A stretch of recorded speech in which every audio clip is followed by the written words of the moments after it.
Aris, ano ba? Tama na yan. Huwag mo na silang patulan, ano ba? Palagi na lamang kayong nag-aaway ni Tirso eh. Di na ba talaga kayong magkakasundo na dalawa? Umalis ka sa harapan ko, Roy, ha? Kung ayaw mo madamay ka sa galit ko, baka pati ikaw samain ka sa akin. Papatayin ko lang ang hayop na yan, kasama ng mga walang kwenta niyang kaibigan. Kung dati pinapalampas ko ang lahat ng mga sinasabi nila tungkol sa nanay ko, ngayon hindi na. Tatamaan na talaga sa akin ng mga hayop na yan. Tol, teka sandali lang. Ano ba, huminahon ka muna, pwede ba? Huwag kang padadala sa galit mo. Ano ba kasing nangyari, ha? Ano naman ba ang ginawa sa'yo ni Tirso? Pare, sinisiraan niya ang nanay ko. Paano ako hihinahon? Alam mo ba kung ano ang mga narinig ko, Haroy? Sinabi niya na may relasyon si nanay at si Ninong Epi. Sarili niyang ama. Idadamay niya sa kalokohan niya. Hayop siya! Pare, huwag ka sana magagalit. Pero, alam ko rin ang tungkol sa kanila eh. Hindi ko lang sinasabi sa'yo dahil ganyan nga magiging reaksyon mo. Pare, totoo yun. Meron talaga silang relasyon, maniwala ka. Roy, pwede ba? Pati ba naman ikaw? Pambihira ka naman, oo. Alam ko ba magkakampi tayo, ha? Ha? Bakit sinasakayunan mo sinasabi ng kumag na yan? Pasensya ka na, tol. Pero, totoo talaga ang narinig mo mula kay Tirso. Kahit siya, hindi rin siya makapaniwala. Huwag mo akong pinaglololoko, Roy, ha? Ang mabuti pa umalis ka na sa harapan ko. Ano ba?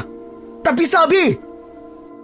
Dala ng labis na galit nang may 30 taong gulang na binatang si Aris ay hindi niya pinakinggan ang sinabi ng kanyang kaibigan na si Roy. Agad niyang nilapitan ang lamesa ni Tirso at ng mga kasama nito. Saka itinaob niya sa gitna ng kalsada. Sumambulat ang mga alak sa lupa, kasunod ng tunog ng kamao na tumatama sa muka ng 4 na lalaki. Bumagsak ang mga ito sa lupa, pero agad din naman na nakabangon at gumanti ng suntok kay Aris. Mabilis niyang nailagan ang suntok ng mga ito at gumanti siya ng sipa sa dibdib ng mga kalaban. Muling bumagsak ang mga ito sa nakataob na lamesa, kaya tuluyan nang nakuha nila ang atensyon ng mga tao na naroroon. Putok ang labi ni Tirso nang muli itong bumangon at umatake kay Aris. Tinamaan ang binata sa kanyang pisngi na nakapagpabagsak sa kanya sa lupa. Bigla siyang niluhuran sa tiyan ni Tirso habang nagmumura at pinagsusuntok siya sa kanyang muka. Ginamit ni Aris ang kanyang tuhod at tumama yon sa likod ni Tirso, kaya ito naman ang bumagsak sa lupa. Pagkatapos ay niluhuran niya sa dibdib. 5 beses na tumama ang suntok niya sa mukha nito. Si Roy naman, na dismayado sa pag-aaway ng dating magkaibigan, ay umalis na lang at iniwan sila. Sa pagpapatuloy ng suntukan ni Aris at Tirso, nagsimulang magkagulo ang mga tao at pinaghihiwalay na silang dalawa. Parehong dumudugo ang labi at kilay nila. Nang magkahiwalay ang dalawa, ay malakas ang boses na nagbanta si Aris sa kaibigan. Ikaw na hayop ka! Sa susunod na marinig ko pa ang paninira mo sa nanay ko, papatayin talaga kita! At kapag napatunayan ko na totoo mga sinasabi ko, humanda ka sa akin, Aris. Ako mismo ang papatay sa'yo. Tandaan mo yan! Oo, tatandaan ko talaga, Tirso. Tignan ko lang kung hanggang saan ang tapang mo kapag napatunayan ko na nagkakamali ka sa mga paratang mo. Pagkalipas ng ilang minutong pagtatalo, dumating si Roy. Humahangos, pawisan ang muka at namumutla ang labi. Agad itong pumagitna kina Aris at Tirso. Aris, Tirso! Sumama kayo sa akin! Bakit ba? Tumabi ka nga dyan. Hindi pa ako tapos dito kay Tirso. Tama na nga muna ang pag-aaway nyo. Diyos ko naman, Aris, oh. Ang tatay at nanay mo, nag-aaway. Wala nang bago doon. Dati na sila nag-aaway, Roy. Kaya tumabi ka na dyan. At hindi pa ako nakakaganti ng suntok dito kay Tirso. Pero Aris, iba na to, tol. Patayan na to. Halika na. Sumama ka na rin sa amin, Tirso, dahil kasama rin ng tatay mo. Halos makipag-unahan sa pagtakbo sa mga tao si Aris papunta sa kanilang bahay. Pagdating nila roon, nadatnan nila ang maraming tao. Nakikiusyoso sa loob ng kanilang tahanan. Bumundol ang kaba sa kanyang dibdib, lalo na nang makita niya ang mga tanod na naroroon. Hinawi niya ang mga tao sa labas para makapasok siya sa loob ng bahay, habang kasunod niya sina Roy at Tirso. Tabi! Magigiraan! Tumabi kayo! Tabi!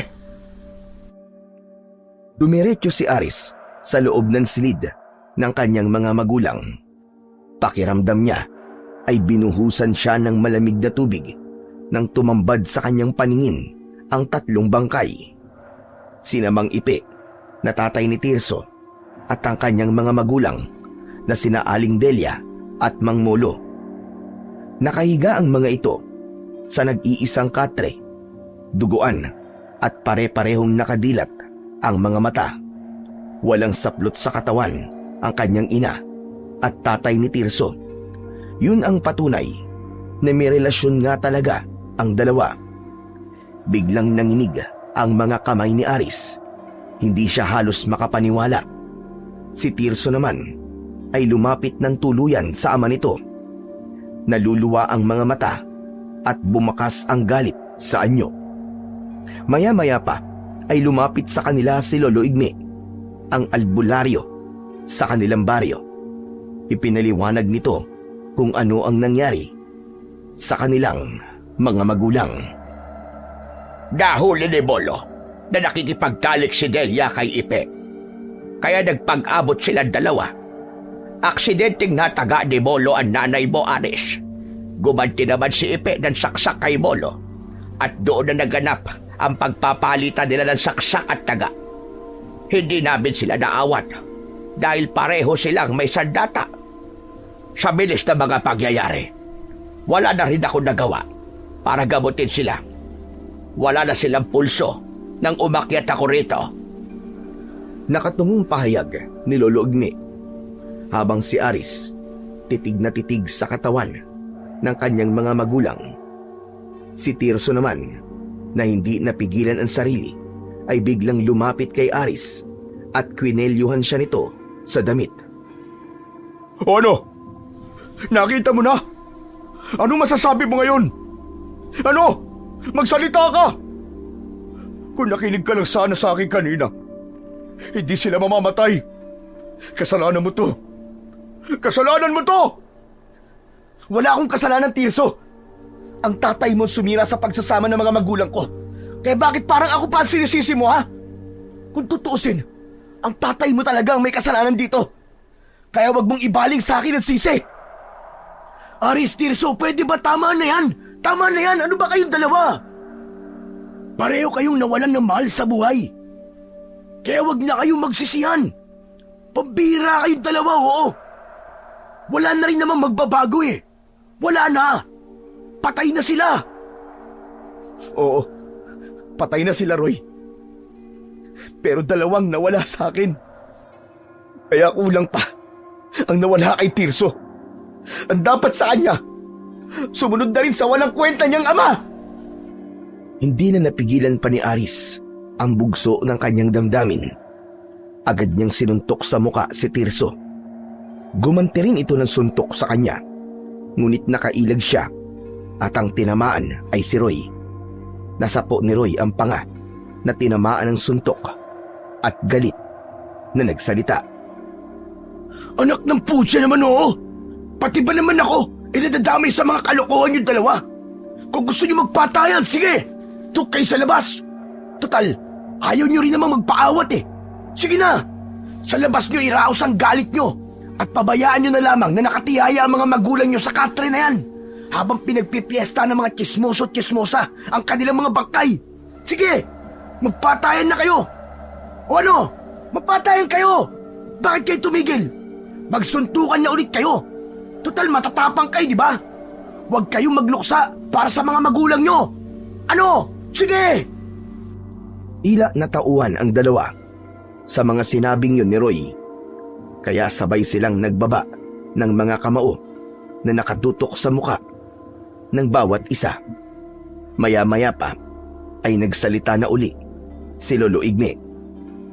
Aris, Tirso, hindi lahat ay idadaan sa init ng ulo. Tama ang sinabi ng kaibigan nyo. Tama ang sinabi ni Roy. Alam nyo na walang kasalanan ng bawat isa sa inyo, hindi ba? Ang mga magulang nyo ang nagkamali. Subalit mga tao lang din sila na hindi makakaiwas sa tukso. Kaya kalimutan na muna ninyo ang galit nyo sa isa't isa. Asikasuhin nyo muna ang katawan ng mga magulang nyo. O siya, aalis na ako. Nandiyan naman na si Kapitan at ang mga pulis. Bahala na kayo rito. Nang umalis sa kanilang harapan si Lolo Igme, ay nagkatinginan ang dalawa. Nilapitan nila ang kanilang pamilya. Si Aris, na hindi napigilan ang sarili, umiiyak siyang nakatayo sa tabi ng mga ito. Sa isang iglap ay naulila siya sa kanyang mga magulang. Si Roy naman ay lumapit sa kaibigan at hinawakan ang balikat ni Aris. Nakikiramay ako, pare. Pati na rin sa'yo, Tirso. Salamat, Tol. Salamat, Roy. Pero hindi ako makikiramay kay Aris dahil siya ang anak ng taong pumatay sa tatay ko. At ang ama mo naman ang pumatay sa nanay at tatay ko. Kaya't simula sa araw na to, hindi na tayo magkaibigan, Tirso. Kalimutan mo na ang pagkakaibigan natin. Ano ba naman kayong dalawa? Pwede ba? Tumigil na muna kayo kahit ngayon lang. Nakakapagod na kayo ah. Para kayong mga bata, ang hirap niyong sawayin. Baala na nga kayo dyan. Wala na akong pakialam kung magpatayan pa kayo rito. Hindi na hinintay ni Roy na magsalita ang dalawang kaibigan at umalis na ito sa loob ng bahay ni Aris. Si Tirso naman ay sumunod sa mga pulis na kumuha kay Mang Ipe. Nang mga sandaling yon ay walang ibang nasa isip si Aris kundi ang bantayan na lamang ang kanyang mga magulang hanggang sa sumapit ang lamay ng mga ito. 3 araw ang lumipas bago inihatid sa huling hantungan sina Aling Delia at Mang Molo. Ilang linggo rin siyang nagluksa sa pagkawala ng kanyang ama at ina hanggang sa napagdesisyonan niya na ipagpatuloy na ulit ang buhay sa pagtutulak niya ng kariton.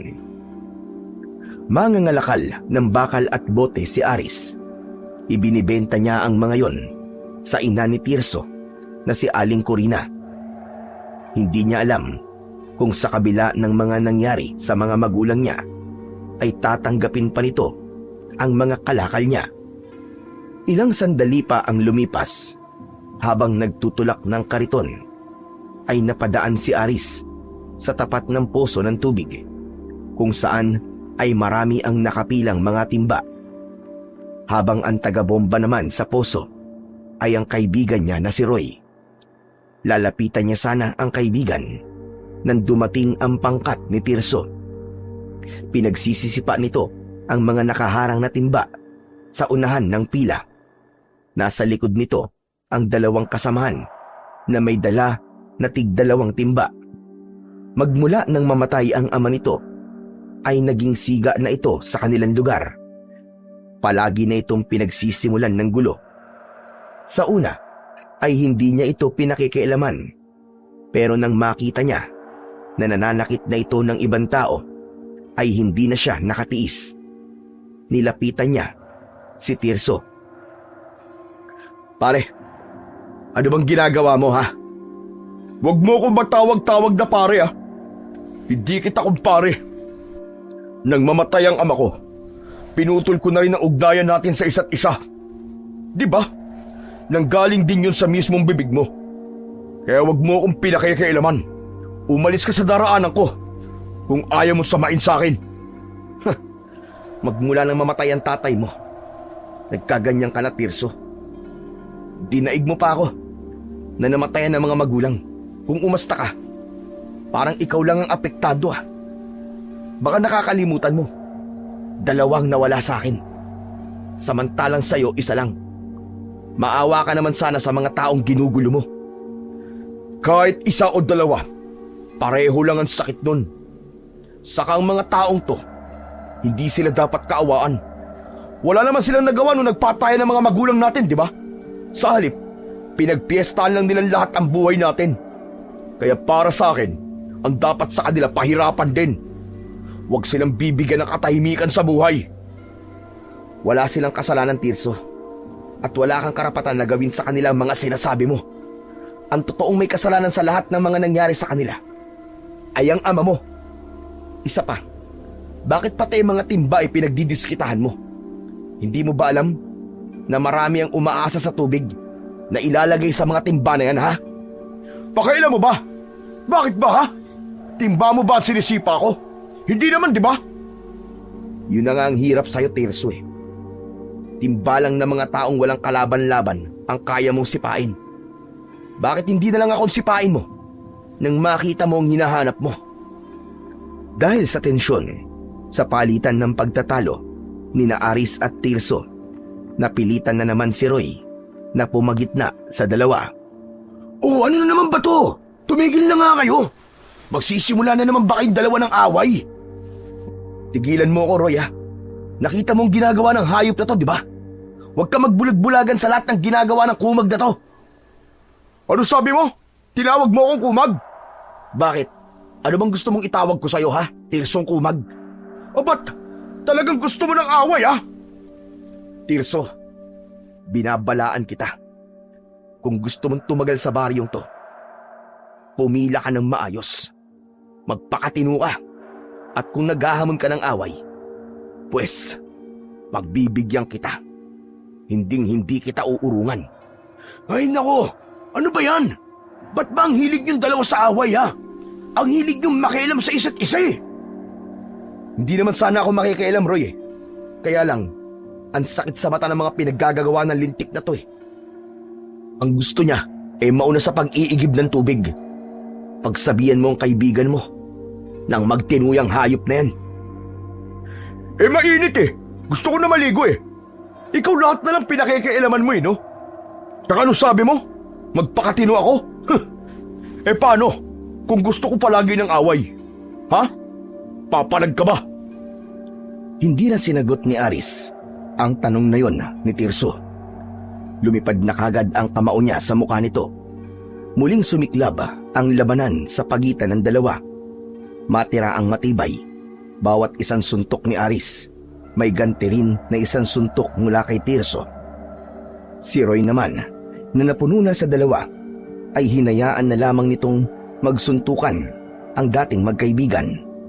Habang ang 2 lalaki na kasama ni Tirso ay tutulong sana, ngunit maagap na pinigilan ni Roy ang mga ito. Sige, subukan niyo tumulong sa kanilang dalawa at ako na mismo ang makakalaban ninyo. Pabayaan niyo silang dalawa na magsuntukan nang magkasukatan na sila ng lakas at tapang. Total, pagod na rin naman akong awatin silang dalawa eh. Kayang mabuti pa, pabayaan na lamang sila magpatayan nang matapos ng kanilang pagtatalo. Dahil sa komosyon ng pagsusuntukan ng dalawa, ay dumagsana naman ang mga tao na nakikiusyoso sa nangyayari. Sa puntong yun, nasa ilalim na si Tirso habang nasa ibabaw si Aris at panay ang pagpapakawala ng suntok sa mukha nito. Matagal na ako nagtitimpi sa yung hayop ka, kaya babasagin ko na talaga ang pagbumuka mo. Napakayabang mo talaga! Humanda ka sa akin! Papatayin kita! Hindi ako natatakot sa'yo. Sa susunod na may inapi ka na naman na tao sa baryong to, manghihiram ka na talaga ng mukha sa aso. Wala kang kinalaman sa ginawa ko kanina. Ikaw itong sumugod, di ba? Kaya ikaw ang nagsimula ng gulo. Hindi mo nga ako pinakikialaman, pero pinakikialaman mo mga tao dito. Kapag may pinakialaman ka pa sa mga taga rito, parang ako na rin ang pinakikialaman mo. Kaya ngayon, ako naman ang makikialam sa'yo. Nagpatuloy sa palitan ng suntok ang dalawa hanggang sa biglang dumating ang mga tanod ni Kapitan. Inawat sila ng mga ito at pinaghiwalay. Maya-maya pa ay dumating na rin si Lolo Igme. Dismayado itong napatitig sa muka ni na Aris at Tirso. Talagang hindi na ba kayo titigil na dalawa? Hanggang kailan ba matatapos sa pag-aaway ninyo? Dati kayo magkaibigan na. Bakit kayo umabot sa ganito? Kasi yung lintik na yan eh. Mahilig ba kayo sa ginagawa ko? Dahil mali ka, Tirso. Alam ko kung anong ginawa mo kanina. Kaya kayo nagsuntukan ni Aris. Sige, kampiyan niyo pa ang lalaking yan. Tutal, siya naman ang maginoong barumbado sa lugar na to eh. At ako ang palaging masama sa paningin ninyong lahat, di ba? Mabuti naman at alam mo. Tumigil ka na, Aris. Palaging ikaw rin ang nagsisimula ng gulo. Palagi ninyong idinadaan sa init ng ulo ninyo. Bakit hindi kayo magkasundo? Wala namang mababawas sa pagkalalaki niyong dalawa kung magpapakumbaba kayo sa isa't isa. Kahit kailan, hindi ako susuko sa hayop na yan. Itagal niyo sa bato. Hindi na may babalik sa dati ang pagiging magkaibigan namin, Lolo Igme. At hindi rin ako magpapakumbaba sa kanya. Tsaka sandali nga lang, Lolo Igme. Bakit ba kayo nakikialam sa amin, ha? Lolo ba kita? Hindi kita kaano-ano, ah. Isa pa, wala kang pakialam sa akin. Kaya umayos ka. Hindi porket matanda ka eh. Hindi na kita papatulan. Hindi rin naman ako pumapatol sa mga taong nag-iisip bata. Isa pa, may pakialam ako sa inyo dahil ako ang pinakamatanda sa lugar na ito. Ako magtutuwid sa maluktot ninyong pag-uugali. Tumigil ka na, pwede ba? Wala kang kinalaman sa buhay ko. Wala kang ambag. Pamilya mo ang asikasuhin mo. Siya nga pala, wala ka nga palang pamilya. Hindi na rin ako magtataka kung nabubuhay ka ng mag-isa. Nabubuhay nga ako ng mag-isa dahil mas pinili ko magbantay sa baryong ito. Iniwan ko ang pamilya ko para gamutin ang mga may sakit sa baryong ito. Eh ikaw, ano ba nagawa mo tama sa baryong ito? Sige nga, magsabi ka kahit isa. Litik, wala akong panahon makipagtalo sa inyo. O ano, nakita mo na? Pati matanda, hindi mo na ginagalang. Bastos kan talaga. Ewan ko sa inyo. Magsama-sama kayong lahat. Mga buwisit, mga peste kayo sa buhay ko. Pagkasabi ni Tirso nun, ay agad na itong tumalikod sa kanila.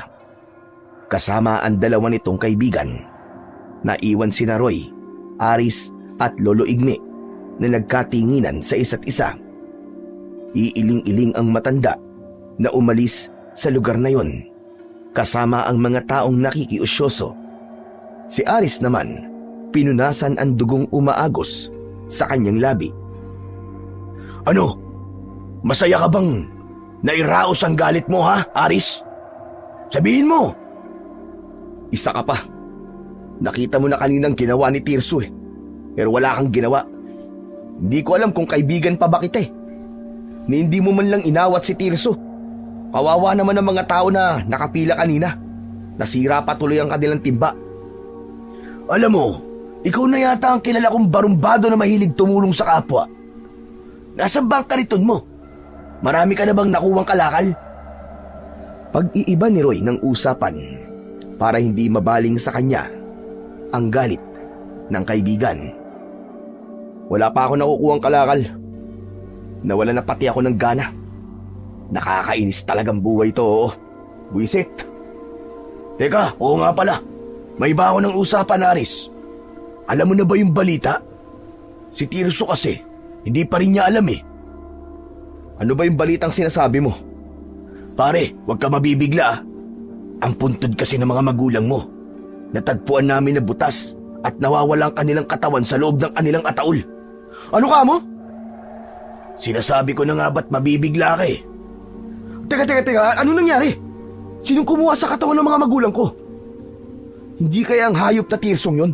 Kinuha niya ang katawan ng mga magulang ko para gumante? Anak naman ng tokwa, oo.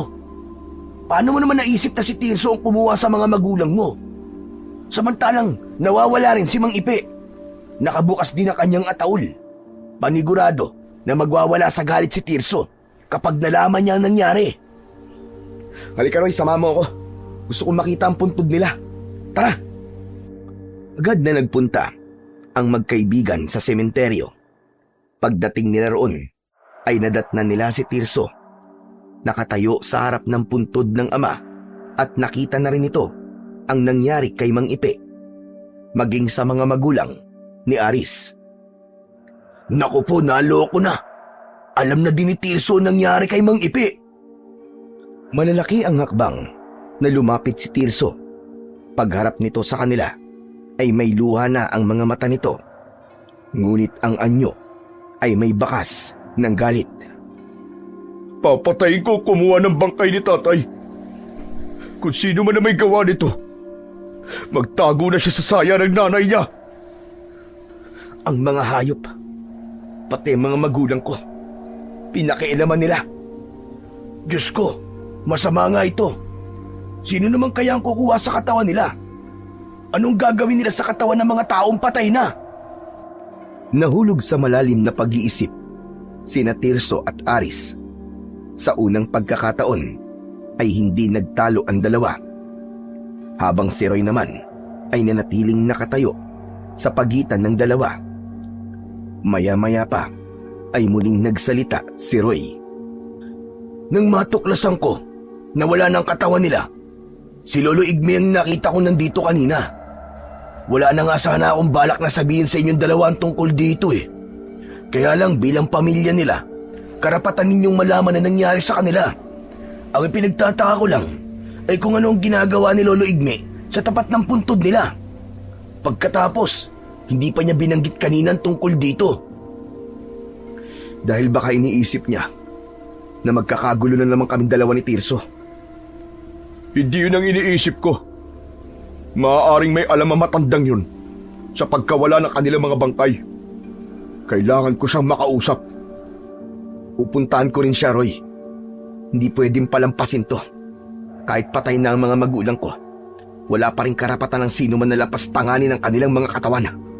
Teka, sandali lang mga tol. Huwag kayong padalos-dalos ng desisyon, pambihira kayo. Wala pa namang kasiguraduhan na may kinalaman si Lolo Igme sa pagkawala ng mga magulang niyo eh. Kaya nga kakausapin namin siya para malaman namin. Bakit mo ba kami pinipigilan? Kasi sa mga ugali nyo, wala sa mukha nyo ang tatanggap ng paliwanag eh. Magpalipas muna kayo ng galit. Roy, kilala mo ko. Habang tumatagal, mas lalo ako nagagalit. Kaya bitiwan mo ng braso ko.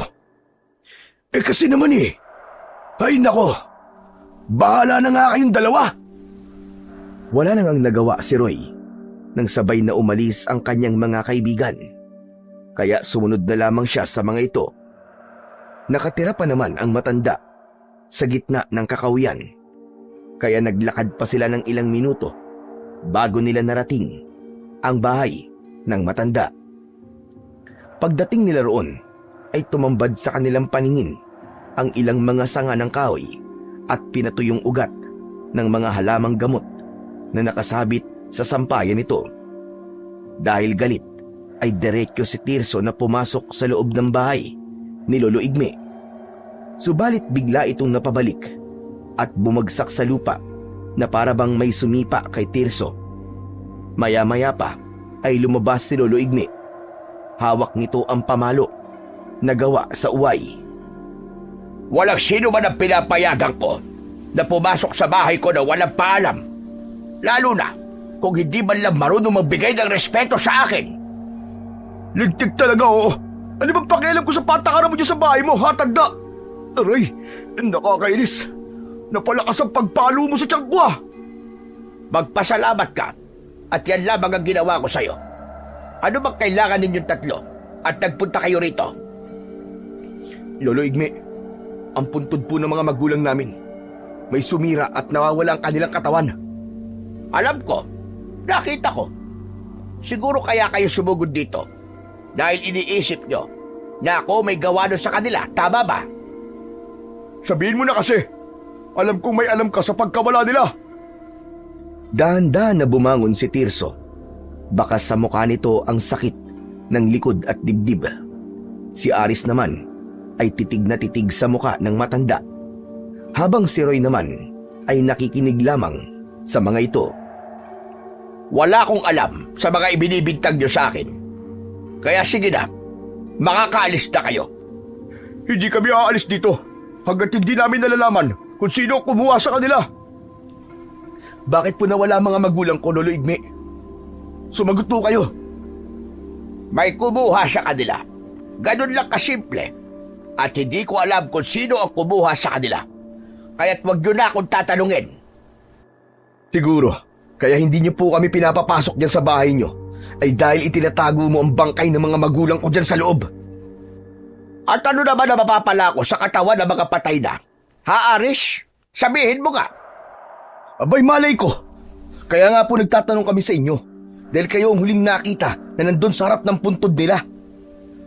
Tumawa ng malakas si Lolo Igme at pinalo nito sa binti si Aris. Biglang bumagsak sa lupa ang binata at nagtataka sa kakaiban lakas ng matanda. Nakita naman ni Tirso ang nangyari kay Aris at sinubukan nitong suntukin ang matanda. Pero nakaiwas ang matanda at gumanti uli ng palo sa braso ni Tirso. Ni hindi umalis sa kinatatayuan si Lolo Igme. Parang masaya ito sa ginagawa ng dalawa. Kahit kamay lang nito ang gumagalaw, ay hindi nila ito mapatumba. Lolo Igme, ano po bang ginagawa nyo? Bakit nyo po sila sinasaktan? Hindi ko sila sinasaktan, Roy. Sila naman ang unang sumugod sa akin, hindi ba? Tsaka, tinuturuan ko lang sila ng leksyon. Tignan mo nga, oh. Hindi ba't masayang makita na magkasama silang dalawa? Sabihin nyo na po kasi kung nasa ng bangkay ng mga magulang ko, Lolo Igme. Ilang beses ko man sasabihin sa inyo na hindi ko nga alam kung nasaan sila. Sige na, tumayo na kayo dyan at makakaalis na kayo. Mga istorbo kayo. Napapangiwi ang muka na tumayo sina Aris at Tirso para harapin ang matanda. Bakit niyo po ba kami ginaganito, ha? Ano ba kasalanan namin?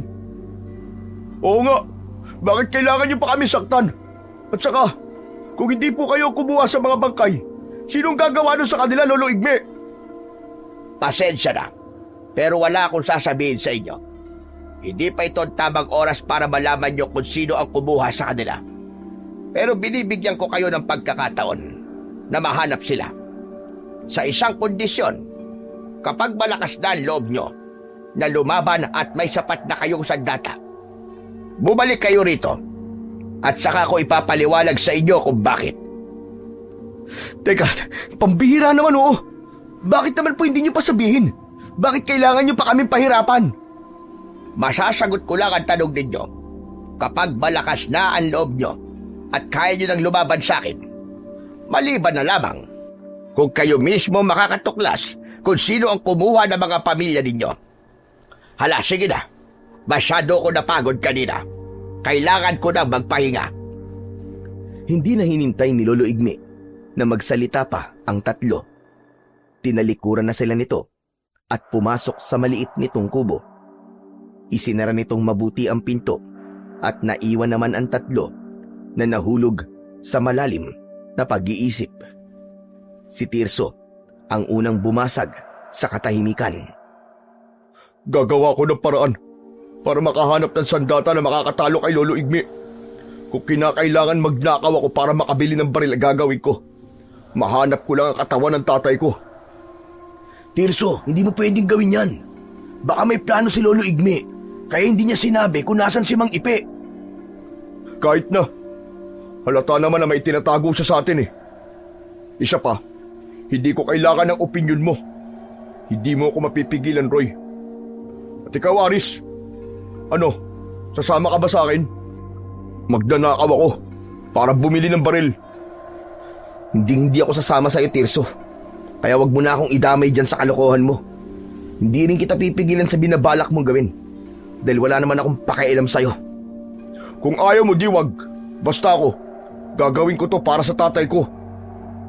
Pagkasabi nun ni Tirso, ay tumakbo na ito papalayo sa kanila. Ang mga naiwan naman na sina Roy at Aris ay magkasabay na umuwi. Binalikan ni Aris ang kanyang kariton sa tapat ng poso. O paano, tol?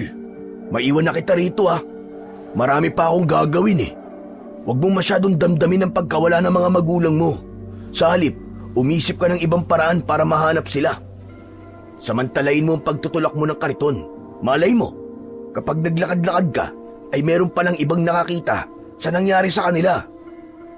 Huwag kang mag-alala, Aris. Mahahanap mo rin sila. Salamat pare. Isang tango at tapik sa balikat ang isinukli ni Roy. Sa sinabing yun ni Aris, ipinagpatuloy niya ang paglalakad. Tulak ang kariton. Ilang oras ang lumipas ay hindi na malayan ng binata na napuno na niya ang kanyang kariton ng mga kalakal. Dinala niya yon sa bahay ni Tirso para sana ibenta. Subalit nagulat siya nang makitang sarado ang junk shop ng mga ito. Kaya naman, wala nang nagawa si Aris kundi ang bumalik sa kanyang bahay. At dahil medyo malayo ang kinaroroonan ng junk shop ni Aling Corina, inabot siya ng gabi sa daan. Habang ang tunog lang ng gulong ang naririnig niyang ingay sa paligid. Maya-maya pa ay nakita niya si Tirso. Tumatakbo itong pasalubong sa kanya. May dala itong kulay asul na bag at inihagis yun sa kanyang kariton. Hoy, Tirso! Tirso, bumalik ka! Ano to? Tirso! Hindi man lang siya pinagkaabalahang lingunin ni Tirso.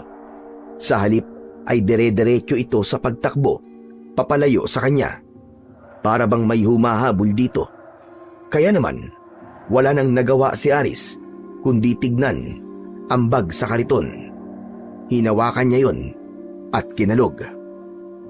Sira ulo talagang Tirso na yun ah. Ano kaya to? Teka, bakit kaya mabigat? Saktong bubuksan ni Aris ang bag nang dumating ang 3 pulis at nakita siya. Agad siyang tinutukan ng baril sa leeg ng isa sa mga pulis.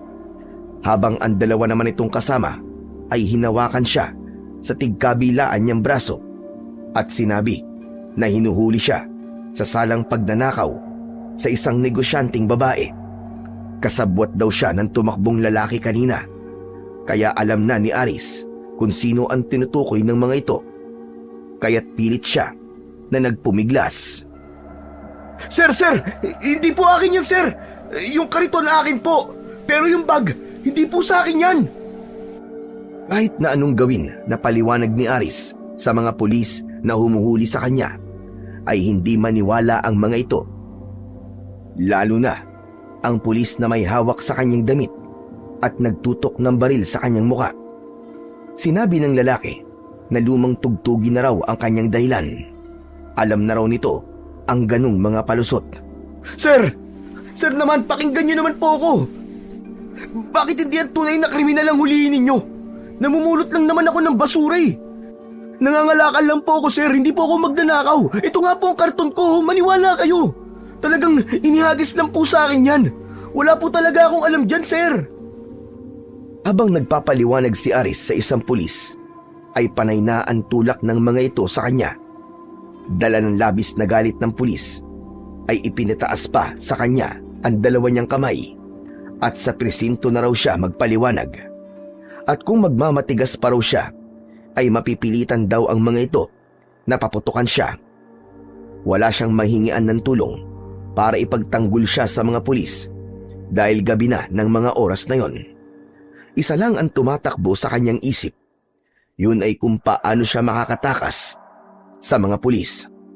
Sir, teka, sandali lang naman, sir. Pakinggan niyo naman ang sinasabi ko.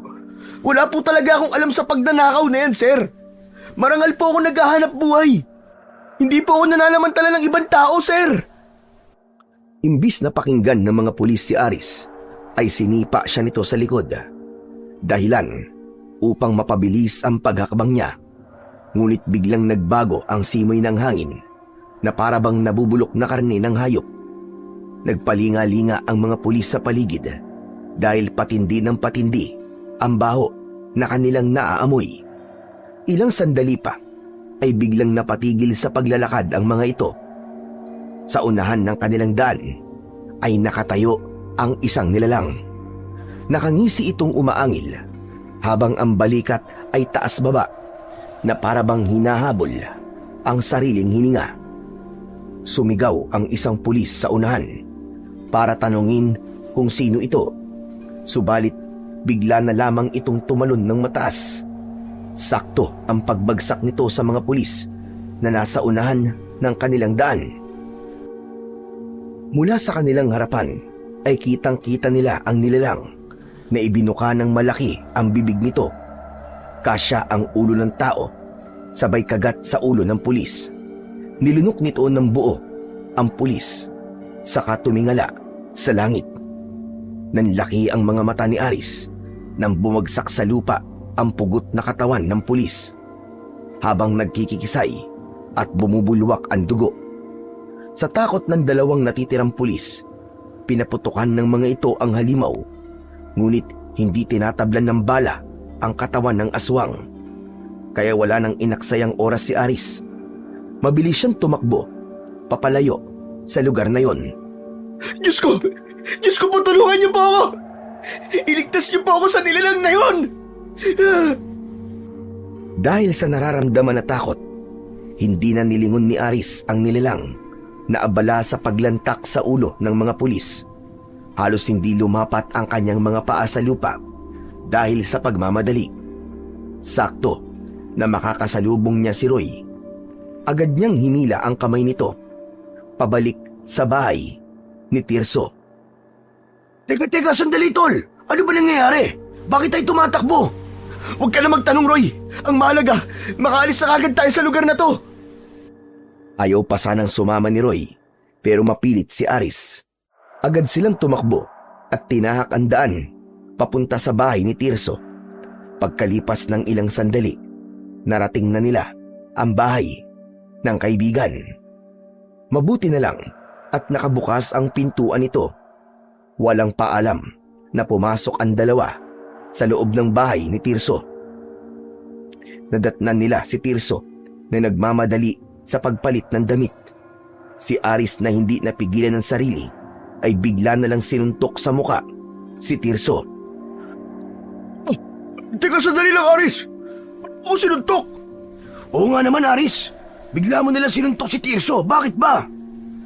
Ang hayop na yan, Roy. Ipinahamak niya ako sa mga pulis. Nagnakaw siya ng bag, tapos sa kariting ko tinapon. Mabuti na lang nakatakas ako. Tirso, totoo bang sinasabi ni Aris? Nagnakaw ka na naman. Oo na. Nagnakaw na naman ako. Eh ano naman ngayon kung nagnakaw ako? Pakinyo ba? Hindi naman sana magkakaproblema eh kung hindi pinairal ni Aris ang kahinaan ng kanyang isip. Ang lintik na to. Sinisi mo pa ako? Sino walang isip sa atin dalawa, ha? Sino? Anak naman ng kamote, oo. Kung ganun, ginawa mo pa rin ang sinabi mo kanina, ha, Tirso? Oo nga, ang kulit mo naman eh. Isa pa, hindi ko naman sinasadya yun eh. Nataranta lang ako kanina kaya naihagis ko ang bagsak nito ni Aris. Isa pa, dati ko naman itong ginagawa, di ba? Kanina lang naman ako muntik mahuli ng mga pulis eh. Pero kung nakisama lang sana to si Aris, hindi sana mangyayari yun. Tsaka hindi naman natuloy ang paghuli sa'yo ng mga pulis ah. Dahil nandito ka pa. Kaya ano ba problema mo? Ba't ang hayop na to? Anong problema ko? Ikaw! Ikaw ang problema ko! Aris, tama na yan. Kahit nagkamali si Tirso, kaibigan pa rin natin siya. Wala akong kaibigan na masamang tao. Mandadamay ng kaibigan sa masama niyang gawain. Diyos! Lokohin mo lela mong panot, Aris. Huwag ka na nga magmalinis dyan. Bakit hindi ka nalang sumama sa akin sa pagnanakaw? Hoy! Gusto ko lang ipaalam sa'yo na hindi ako sasama sa pagnanakaw. Hindi ako kagaya mo. Nang dahil sa ginawa mo, parang idinamay mo na rin ako sa kalokohan mo. Ito ang tatandaan mo. Hindi ko na naisin na magnakaw. Hindi pa. Magnanakaw pa lang. Hoy Tirso, kilala mo ako, maliit pa lang tayo. Parehas na akong lumaban. Nagtiyaga akong magtulak ng kariton para mabuhay. Ngayon, isang iglap, idadamay mo kung hayop ka.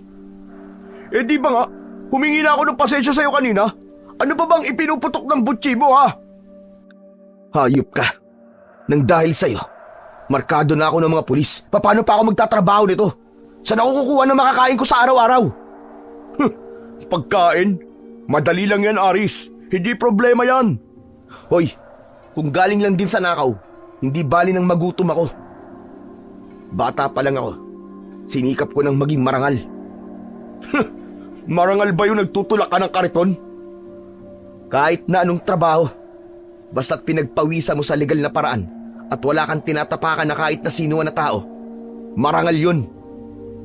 Aris, gumising ka na.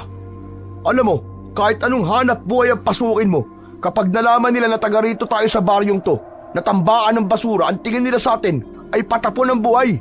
Mahirap pa sa daga. Kagaya ng mga nabubulok na basura sa paligid natin. Sayang ang pagiging barumbado mo. Ginagamit mo lang sa pagtutulak ng kariton. Tirso, tama na yan.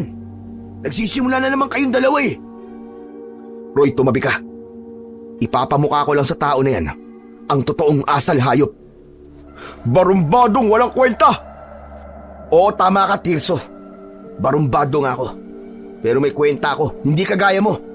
At para sa kaalaman mo, ang mga taong mahilig gumawa ng kasalanan para lamang ng ibang tao, may katapat na karma yan. Tandaan mo yan, Tirso. Kagaya ka lang din ng tatay mo. Masamang tao. Tuluyan nang nagpantig ang tenga ni Tirso. Sinuntok nito si Aris, ngunit gumanti rin siya ng suntok dito. Akma na sanang magsusuntukan ang dalawa nang biglang kumalabog ang bubong ng bahay ni Tirso. Saka lang din naalala ni Aris ang tungkol sa nilalang na umatake sa mga pulis kanina. Aswang yan, Roy. Nakita ko siya sa daan habang inaatake niya ang mga pulis na humuli sa akin kanina. Siyang dahilan kung bakit nakatakas ako. Aris, seryoso ka ba? Hindi ka ba nagbibiro? Oo pare, seryoso ko. Nakita ko talaga kanina. Nilunok niya ng buo ang ulo ng pulis. Pagkatapos, isinunod niya yung 2 pulis na may hawak sa akin. Pinaputukan pa nga nila ng baril eh. Kaso, hindi tinatabla ng bala. Anong klaseng pananakot ba yan, ha, Aris? Tumigil ka na nga. Bahala kayo kung ayaw niyong maniwala. Totoong sinasabi ko. May aswang at kitang-kita ko ang itsura niya. Parang pugita ang ulo niya. Malaki ang bibig at nakalabas ang malalagari niyang mga ngipin. Tumutulo pa nga malapot niyang laway na parabang natatakam siya sa ulo ng tao. Taglit na pumagitna ang katahimikan sa pagitan ng tatlo habang nakatingala sa bubong at pinakikinggan ang ingay sa paligid. Maya-maya pa ay lumipat ang kaluskos sa gilid ng bahay ni Tirso. Kailangan natin humanap ng armas na magagamit natin laban sa kanya. Teka, Aris, sandali lang. Hindi ba't ikaw na nagsabi na hindi siya tinatablan ng bala? Kahit itak ang gamitin mo, hindi yan tatablan. Kung ganun, may naiisip ka ba na magagamit natin panlaban sa kanya? Naalala ko dati ang sabi ng lola ko, asin daw ang pangontra sa mga aswang. Tirso, may asin ba kayo rito? Ha? Wala kaming asin eh. Kakaubos lang kanina. Anak ng tutsa naman, oo. Paano yan, Roy? Teka, ang mabuti pa, isara mo na lang mabuti ang pinto at bintana para hindi siya makapasok dito. Teka, bakit ako? Kayo ang matapang, di ba? Ikaw talaga kahit kailan ka. Hindi ka maasahan. Sinubukan ni Aris na dahan-dahan na lapitan ang pintuan upang isara. Pero nagulat siya nang biglang nasira ang pinto at pumasok ang aswang. Nakatutok ang mga kuko nito sa nakatayong si Aris. Siya ang mas malapit sa nilalang, kaya amoy na amoy niya ang mabahong singaw ng katawan nito. Tirso, wala ba kayong ibang daanan dito? Ano? Pagmamasdan nyo na lamang ba itong halimaw na to? Sige, ngayon nyo sabihin na hindi totoo ang sinasabi ko sa inyo. Huwag ka na magsalita, Aris. Baka biglang umatake yan. Sa kusina, may daan doon. Kaya lang, nakasarado yun eh. Unti-unting inihakbang ni Aris ang kanyang paa, palayo sa nilalang na nananatiling nakatayo sa kanilang harapan. Inilabas nito ang dila na parabang sa dila ng ahas. Nang mga sandaling yon, ay halos mabingi ang binata sa malakas na tibok ng kanyang puso. Hindi rin niya inaalis ang tingin sa nilalang. Nagulat na lamang sila nang bigla itong lumundag. Bumagsak ito sa harapan ni Aris. Kasabay ng pag-angil nito ang pagbuka ng malaki nitong bibig, habang hawak siya nito sa tigkabilaan niyang balikat. Naramdaman ni Aris ang pagbaon ng kuko nito sa kanyang laman. Roy! Roy, tulungan niyo ako! Tulungan niyo ako dito! Mabuti na lang si Roy ay nakakuha ng kahoy na pantukod sa bintana at pinukpok nito ng paulit-ulit ang ulo ng aswang. Si Tirso naman ay sinipa ang nilalang, kaya't nakabitaw ito sa pagkakakapit sa balikat ni Aris. Bumagsak ang nilalang sa saig, ngunit mabilis din na nakabangon. Wala na silang inaksayang oras. Sinira nila ang pinto sa kusina at mabilis na tumakbo sa labas. Hindi na nila nilingon ang nilalang sa loob ng bahay ni Tirso. Namalayan na lamang ng tatlo na tinatahak na nila ang daan papunta sa bahay ni Lolo Igme. Halos hindi na lumapat ang kanilang mga paa sa lupa. Walang gustong magpahuli. Maririnig din ang kanilang mga sigaw ng paghingi ng saklolo kay Lolo Igme.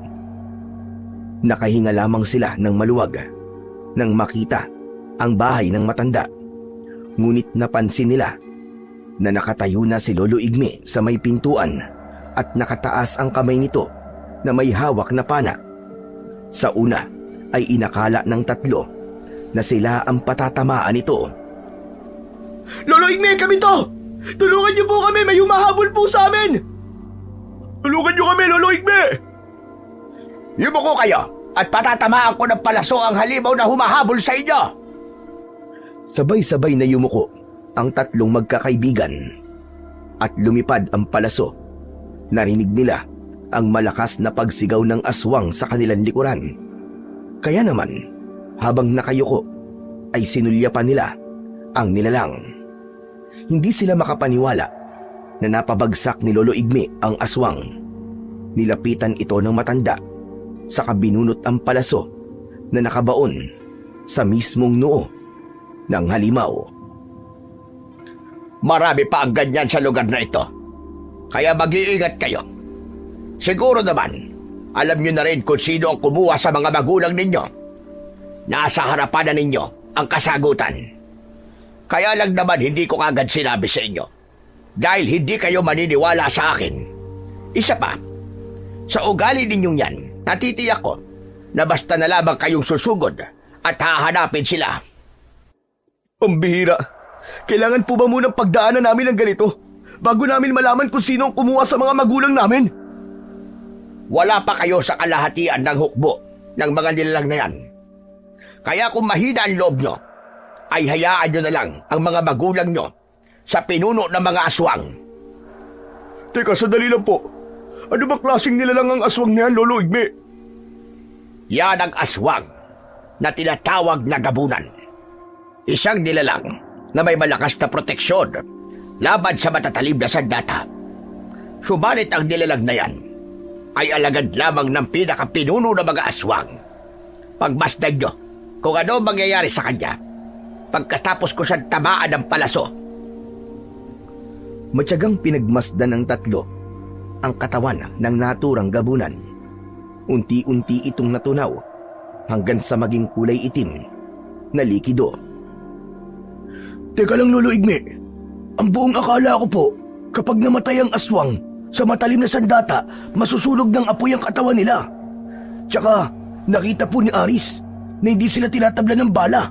Kaya paano po nangyari yun? Paanong napatay po ng palaso ang gabunan? Dahil sa kapagyarihan taglay ng talim ng pana, Roy. Isa pa, hindi lahat ng epekto ng sandata sa katawan ng aswang ay masusunog sila.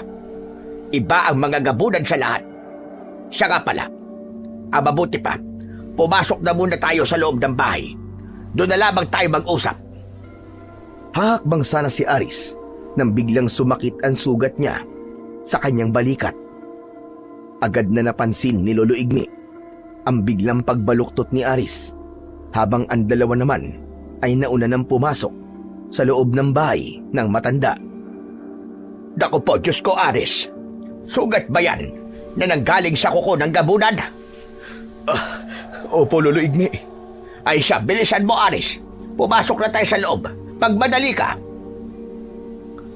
Pagpasok sa loob, ni Lolo Igme at Aris, ay nadatnan nilang nakaupo na ang dalawa sa upuan na kahoy. Napatingin ang mga ito sa muka ng binata.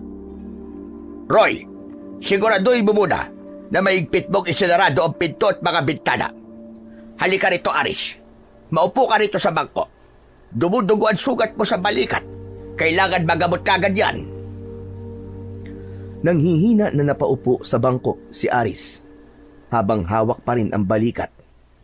Si Tirso naman ay napatayo at biglang lumapit sa kanya. Tinignan nito ang kanyang sugat. Naku po, Diyos ko. Parang ang bilis naman yata lumaki ang sugat ni Aris. Saka, nangingitim na rin ang paligid at namamagana. Dahil yan sa lason mula sa kuko ng aswang na gabunan.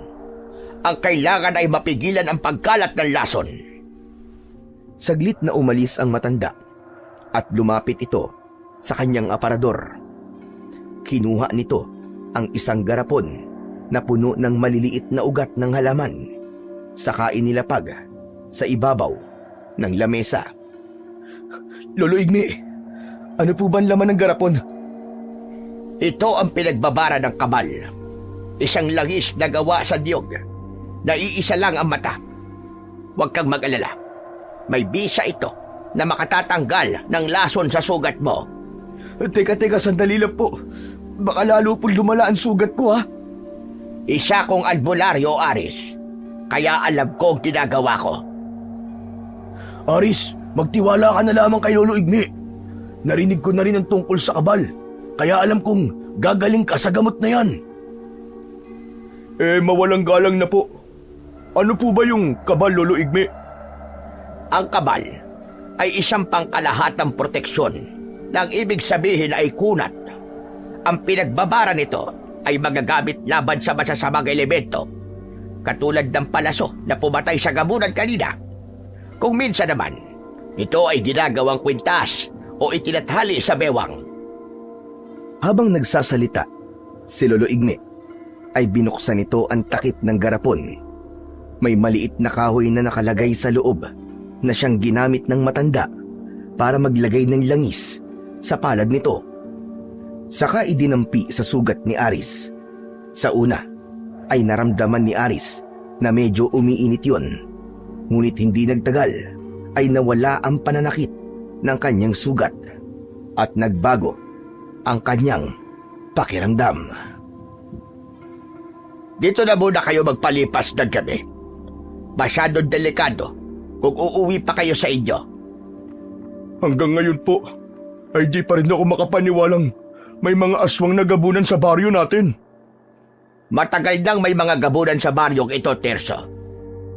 Maigpit lang ang ginagawa kong pagbabantay sa kanila.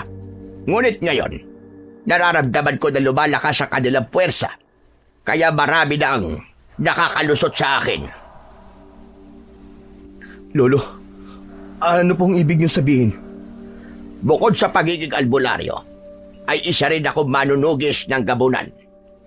Matagal ko na binabantayan ang baryong ito. Sinisikap ko na walang makaalam ng tungkol sa kanila para sa pagpapanatili ng katahimikan sa lugar na ito. Subalit hindi ko sila napigilan. May nakakalusot pa rin. Ay dako, isa pa sa mga dumagdag sa mga alalahanin ko ay ang pagkawala ng mga bangkay sa sementeryo. Yun ang isa sa mga palatandaan ng muling pag-aasik ng lagim ng pinuno ng mga gabunan sa ating baryo. Kung ganun po, mababawi pa po ba namin ang katawan ng mga magulang namin? Walang kasiguraduhan na mababawi niyo pa ang mga magulang niyo. Lalo na kung nakuha na sila ng pinuno ng mga gabunan na may taglay na itim na kapangyarihan na kayang bumuhay ng patay. Teka, Lolo Igme. Ang ibig niyo po ba sabihin gagamitin ng pinuno ng mga gabunan ang mga bangkay para sa kanyang pag-asik ng lagim? Abay, paano po natin siya mapipigilan? Mapipigilan siya kapag ginamit sa kanya ang sandatang nakababad sa pinagbabara ng kabal. Katulad nitong langis na iginamot ko kay Aris. Sa oras na malagyan ng langis ang talim ng kahit na anong sandata, tatagos yun sa katawan ng aswang hanggang sa matunaw sila. Ang tao naman na may sandata at nakainom ng alak na may pinagbabara ng kabal, magtataglay naman siya ng isang araw na proteksyon. Pambihirang lakas at bilis, kukunat din ang kanyang balat, at hindi naman siya tatabla ng kuko o kahit na anong talim na gagamitin laban sa kanya. Si Roy naman, na kanina pa nakikinig, ay sumingit na rin sa usapan ng tatlo. Kung ganun po, may kapangyarihan po kayong taglay ng kabal, Lolo Igme. Kasi ang lakas niyo po habang nakikipaglaban kayo kina Aris at Tirso. Tama ka, Roy. Taglay ko nga ang proteksyon ng kabal. Lolo Igme, bigyan niyo po ako ng kabal. Tutulong po ako sa inyo para mabawi ko rin po ang mga magulang ko. Hindi yon magiging madali, Aris. Sapagkat hindi ako ang magpapasya sa pagbibigay ng kabal sa isang tao. Dahil ang kabal mismo ang kusang nagbibigay ng kapangyarihan sa taong karapat-dapat sa kanyang kapangyarihan. Sa makatuwid, magkakaroon ka lamang ng kapangyarihan niya kung ikaw na ang lalaking matagal ko nang hinihintay na lalaban sa pinuno ng gabunan. Paano ko po malalaman kung karapat-dapat po ako sa kabal? Kapag nakainom ka ng 3 lagok ng alak na may kabal, gagamitin ko sa iyo ang pana na pumatay sa gabunan kanina. Bukod pa roon, magpapakita mo na ito ng mga senyales bilang unang pagsubok. Teka, ano po? Pambihira naman oo. Gusto ko pa po mabuhay. Wala po bang ibang paraan para malaman kung karapat-dapat po ako sa kabal? Wala na, Aris. Wala nang ibang paraan kundi ito lang. At sa oras na pumayag ka na panain ko, susukatin naman ito kung gaano katatag ang iyong loob. Mahirap po palang pagdadaanan bago magkaroon ng kapangyarihan, Lolo Igme. Tama ka. Ang tawag nga doon ay pagsubok, hindi ba? Kung hindi mo yun malalampasan, wala kang karapatan para sa kapangyarihan ng kabal. Saglit na nahulog sa malalim na pag-iisip si Aris at wala sa loob na nahawakan niya ang kanyang sugat. Nanlaki ang kanyang mga mata nang wala na siyang nararamdamang sakit mula roon. Napansin naman yun ni Lolo Igme. Kita mo na, ganyan kabisa ang kabal, Aris. Kaninang umaga, kaya hindi ko hinayaan na pumasok kayo sa bahay ko dahil ilang beses na akong pinagnakawan ng garapon na may laman ng kabal. Ang hindi nila alam, sa oras na pinakailaman nila ang garapon nang walang pahintulot ko, biglang mawawala ang lakas ng kanilang mga kamay at hindi nila maigagalaw yon hanggat hindi ko sila ginagamot. Nang mabanggit ni Lolo Igme ang tungkol sa pagnanakaw, ay napatingin si Roy at Aris kay Tirso. Oo. Bakit ganyan kayo makatingin sa akin, ha? Para maisip mo na ang pagnanakaw ay mali talaga, Tirso.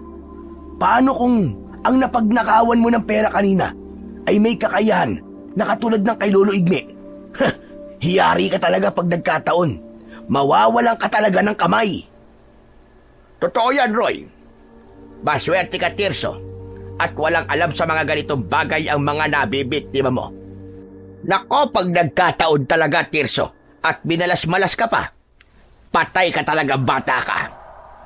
Teka. Tinatakot niyo naman na yata ako dyan, eh. Hindi kita tinatakot, Tirso.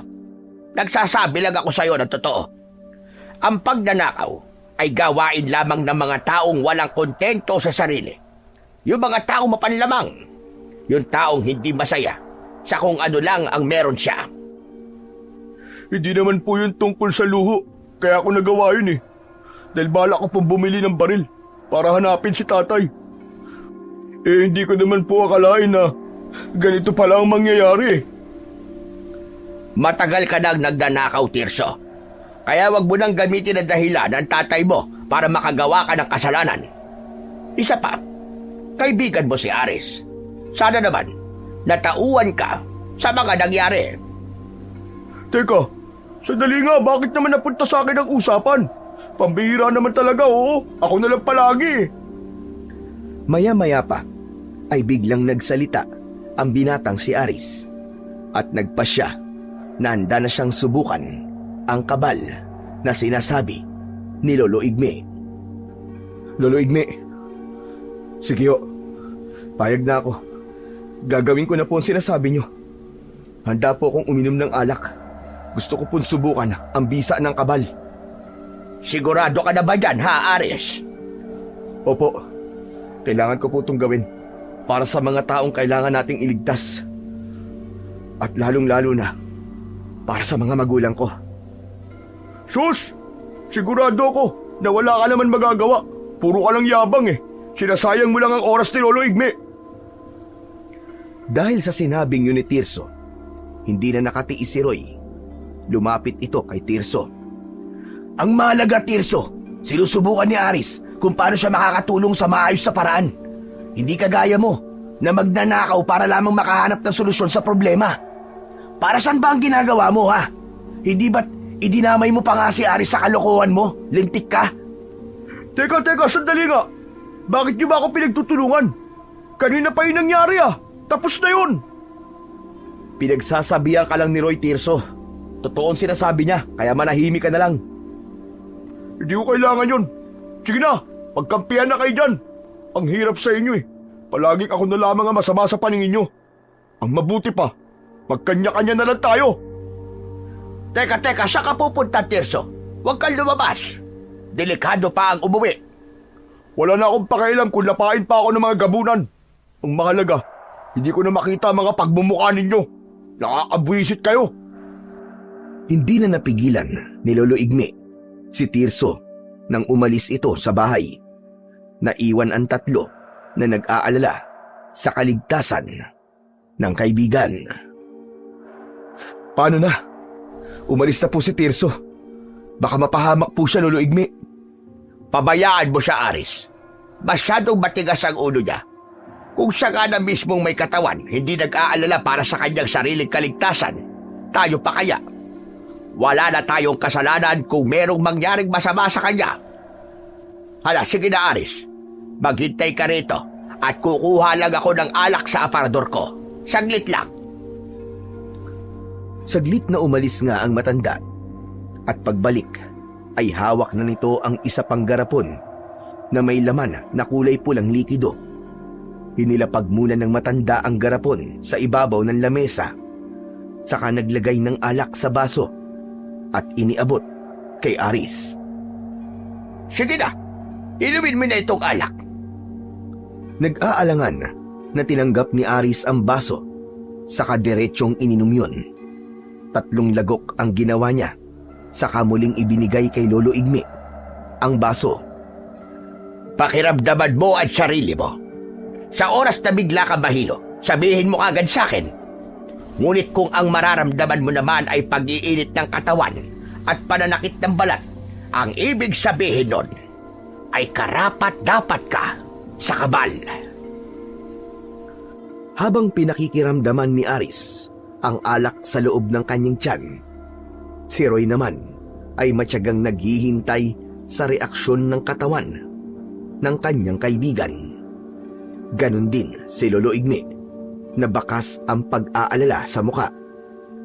Ilang sandali pa ang lumipas ay naramdaman ni Aris ang pag-iinit ng kanyang buong katawan, maging ang kanyang tenga. Kasunod ng pananakit ng kanyang balat. Namula ng husto ang mukha ni Aris na animo ay mansanas. Nang makita yun ng matanda ay gumuhit ang ngiti sa labi nito. Magaling, Aris. Ngayon, na nalampasan mo na ang unang pagsubok, subukan naman natin ang pana para malaman kung taglay mo na ang proteksyon ng kabal na sinasabi ko. Hala, sige, tumayo ka. At hayaan mong tumama ang palaso sa katawan mo. Huwag kang iilag. Bahagi pa rin ito ng pagsasanay. Kinuha na nga ni Lolo Igme ang pana nito. Saka itinutok yon sa nakatayong si Aris. Binitiwan nito ang pisi at tumama ang palaso sa mismong dibdib niya. Nakita niya na hindi nga tumalab ang talim ng pana sa kanyang balat. Nahulog lamang yon na parabang tumama yon sa isang goma. Si Roy, na hindi makapaniwala sa nangyari, ay napatayo at lumapit sa kaibigan na nakanganga. Tinignan nito ang balat ni Aris. Hala! Totoo nga! Ang astig naman! Ang lupit, tol! Teka! Paano nangyari yun? Hindi tumalab sa'yo, tumalbog lang! Dahil bumalot na sa kanyang katawan ang enerhiyang nagbumula sa kabal na nagbigay ng proteksyon sa kanya. Lolo Igme, nagawa ko. Nalampasan ko po mga pagsubok. Ang galing! Oo, Aris. Nagtagumpay ka. At sa wakas, natagpuan ko na ang papalit sa akin pagdating ng araw. Pabihira buhay to, oo. Hindi ko inaasahan na tatanggapin ka ng kabal. Nagkaroon ka na ng kapangyarihan at dahil doon, sa'yo na itong garapon ng alak.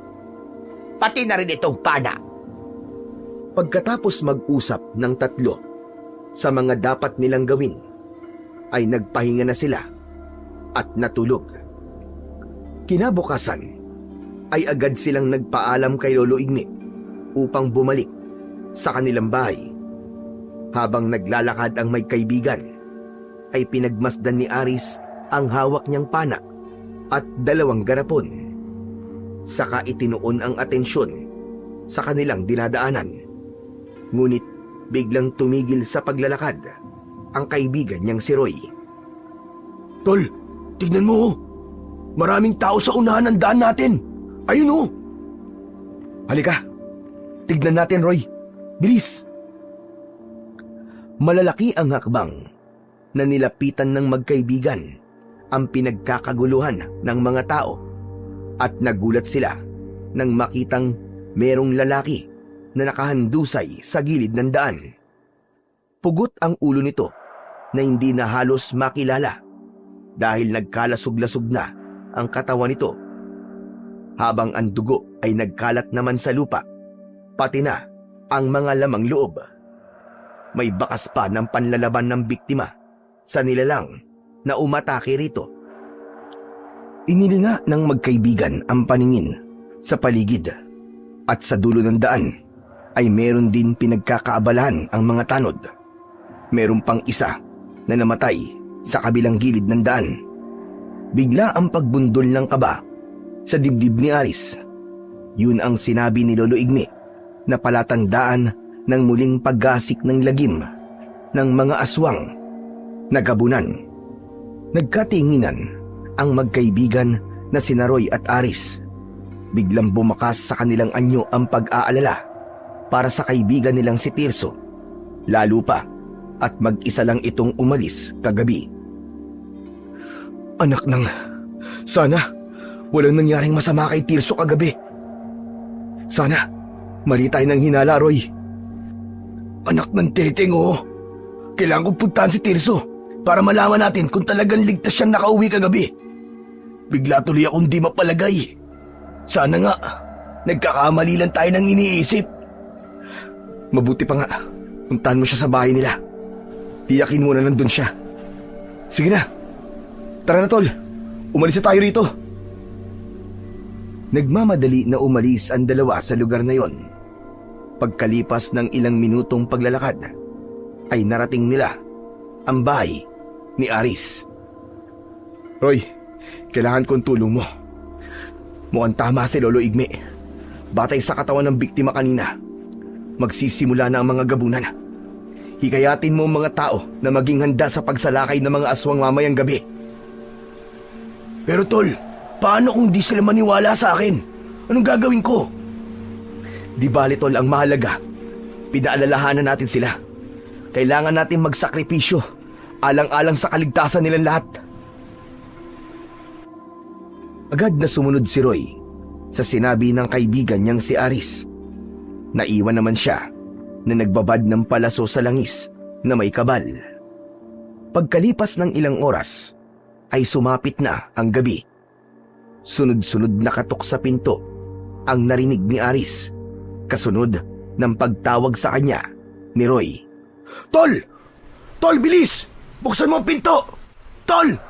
Kasama ko si Lolo Igme! Buksan mo to! Agad na pinagbuksan ni Aris ng pinto ang dalawa, saka pinapasok sa loob ng bahay. Oh, bakit po kayo naparito, Lolo Igme? Pinuntahan ako ni Roy at ipinaalam niya sa akin ang mga plano mo. Ngayon na ang tamang oras, Aris. Magbabantay tayo sa kakahuyan. Natipon na rin ni Roy ang ibang mga kalalakihan na nakakita sa mga gabunan. Ang iba ay nawalan din ng mga mahal sa buhay sa sementeryo. Mabuti naman po kung ganun. At teka, sandali lang po, Lolo Igme. Si Tirso po, nakausap na po ba ninyo? Ako nagpunta sa bahay ni Tirso, Aris. Pero nakasarado ang kanilang pinto eh. Mukhang masama pa rin ang loob niya sa atin. Pabayaan nyo na lamang siya. Sige. Tara na po. Kailangan na po nating umalis. Kung ganon, ay tayo na. Umalis na tayo. Uminom muna ng alak si Aris bago lumabas ng bahay. Tinahak nila ang daan papunta sa loob ng kakahuyan. Kagaya ng mga napag-usapan, na natili sa loob ng bahay ang lahat ng tao, habang ang mga kalalakihan ay gising at nakabantay sa posibleng pag-atake ng mga aswang na gabunan. Samantala, sa pagpapatuloy naman ng pagbabantay ng tatlo sa kakahuyan, ay bigla silang nakaamoy ng hindi magandang singaw ng hangin na parabang nabubulok na karne. Ito na ang sinasabi ko. Maging alerto kayo sa paligid. Nararamdaman ko na malapit lang sila rito. Roy, kahit na anong mangyari, ay wag na wag kang lalayo sa amin ni Aris. Nagkakaintindihan ba tayo? Kahit papano, ay magagamit mo ang itak laban sa gabunan dahil may langis siya ng kabal. Mag-iingat kayo. Opo, Lolo Igme. Habang pinakikiramdaman nila ang kanilang paligid, ay bigla na lamang dumating si Tirso. May dala din itong itak at handa na rin na tumulong sa kanila. Hindi ko akalain na hahabol ka sa amin dito, Tirso. Akala ko ba masama ang loob mo sa amin? Bakit nandito ka? Kalimutan nyo na yun. Isa pa, matitiis ko ba kayo? Mga kaibigan ko kayo. Lalaban ako sa mga aswang kahit wala akong kabal. Matapang kaya ako. Sus, hanggang dito ba naman? Dinala mo pa rin yung kayabangan mo na yan? Pambihira ka talaga, oo. Hindi ka na nagbago. Tama na yan. Baka kung saan lang mapunta ang usapan na yan eh.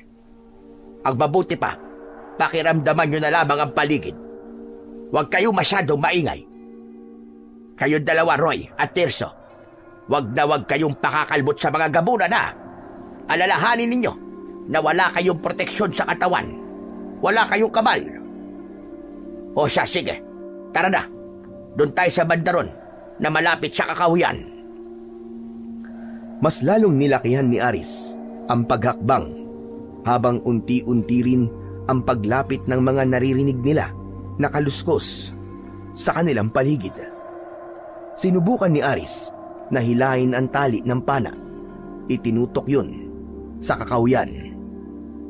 At sa pagkakataon na yun, biglang lumitaw sa kanilang harapan ang napakaraming gabunan na nakatayo sa unahan lamang ng kanilang dinaraanan. Nagpakawala kagad ng palaso sina Lolo Igme at Aris. Tumama yon sa noo ng isang gabunan. Bumagsak ito sa lupa habang nagkikikisay ang katawan. Sinamantala nina Aris at Lolo Igme ang pagkakataon na natakot ang mga aswang sa kanilang ginawa. Sumugod sila sa mga ito kasama sina Roy at Tirso. Nakipagpambuno sila sa mga gabunan. Bawat tamaan ng kanilang palaso ay bumabagsak ang mga ito sa lupa. Ilang segundo lang ang lumipas ay agad na natunaw ang katawan ng mga gabunan hanggang maging kulay itim na likido. Maghiwalay tayo, Aris. Hindi tayo makakalaban sa kanila na maayos kung magkasama tayo. Madali nila tayo matatalo. Ikaw naman, Roy, sumama ka sa akin. Ikaw, Tirso, kay Aris ka sumama. Mag-iingat kayo. Opo, Lolo Igme.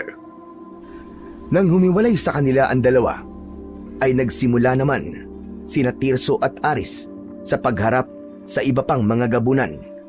Kaya lang, may biglang dumating na isang lalaki na walang kaalam-alam na meron palang mga gabunan sa paligid. Yun ang isa sa mga tao na hindi naniniwalang may aswang sa kanilang baryo. Ngunit huli na para mailigtas nila ang buhay ng lalaki. Agad na sinakmal ng gabunan ang ulo nito habang nagkakakawag ang katawan. Hindi na nag-aksaya ng oras si Aris. 2 palasok agad ang tumama sa katawan ng gabunan na kumain sa ulo ng lalaki. Bumagsak ito sa lupa.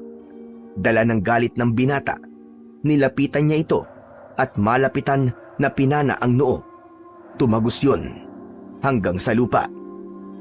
Aris! Sa likod mo! Biglang napalingon si Aris dahil sa yabag ng paa ng gabunan na aatake sa kanyang likuran.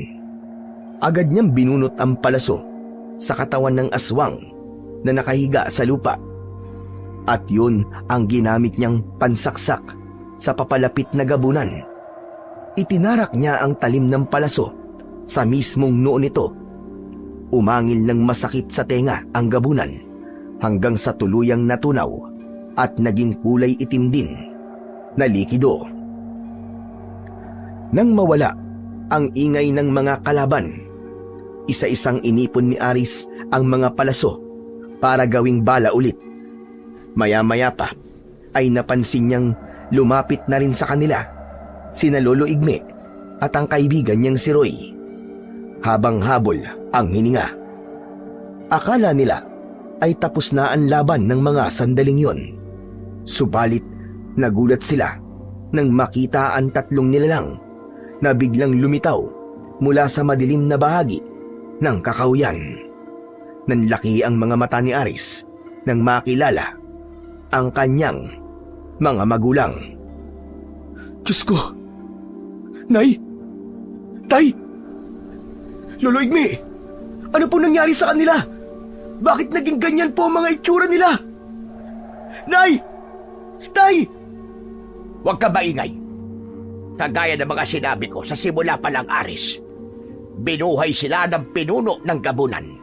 At kung nandito sila, marahil nasa paligid lang ang pinuno nila at nakamasid sa atin, naghihintay ng tamang oras para umatake. Ano pong gagawin namin, Lolo Igme? Walang ibang paraan, kundi ang labanan sila.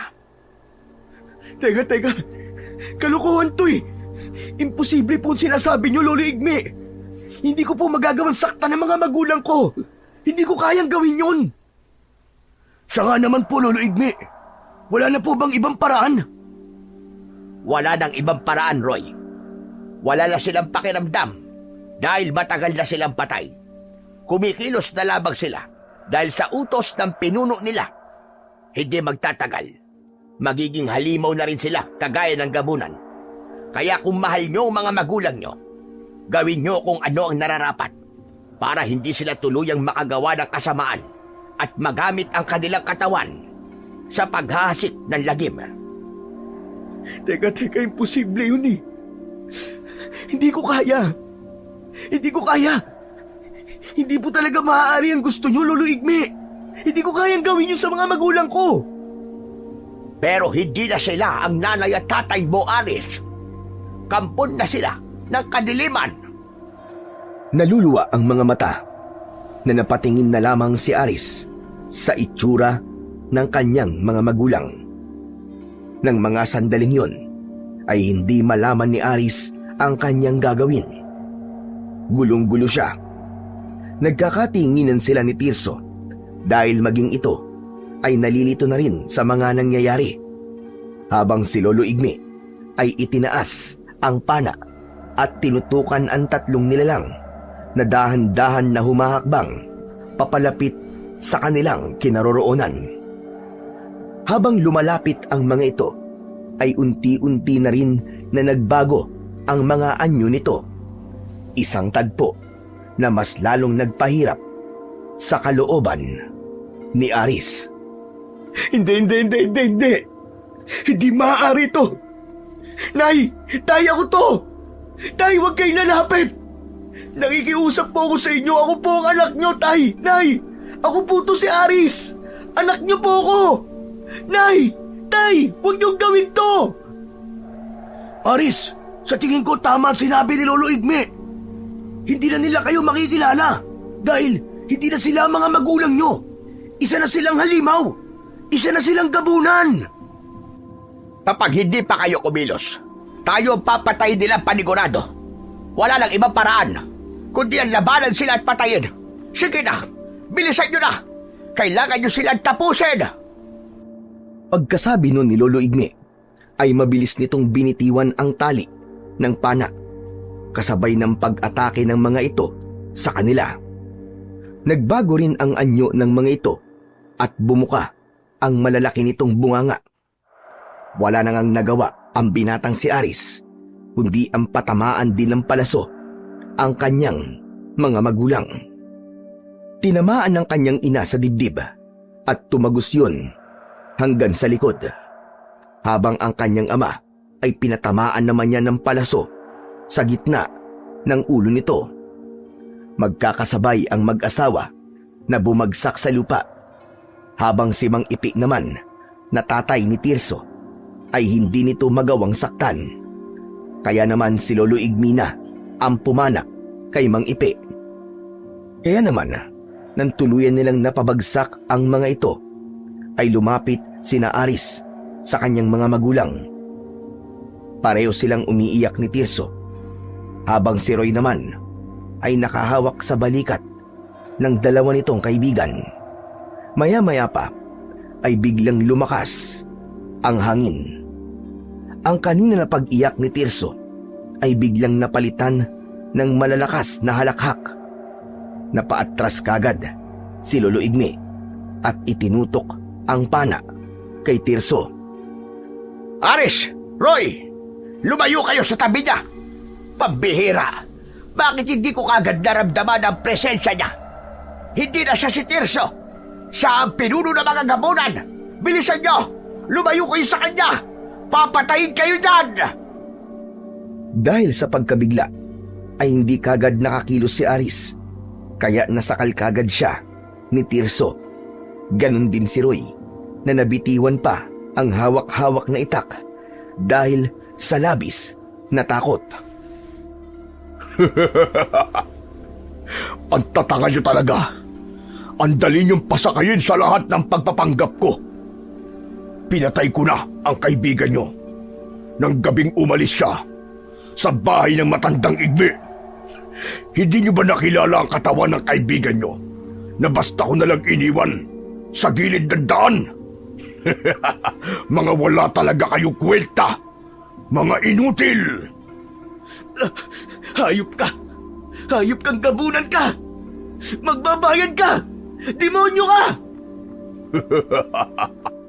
Kayo ang magbabayad sa akin. Lalo pa ngayon na nalaman ko nang taglay nyo ang kapangyarihan ng kabal.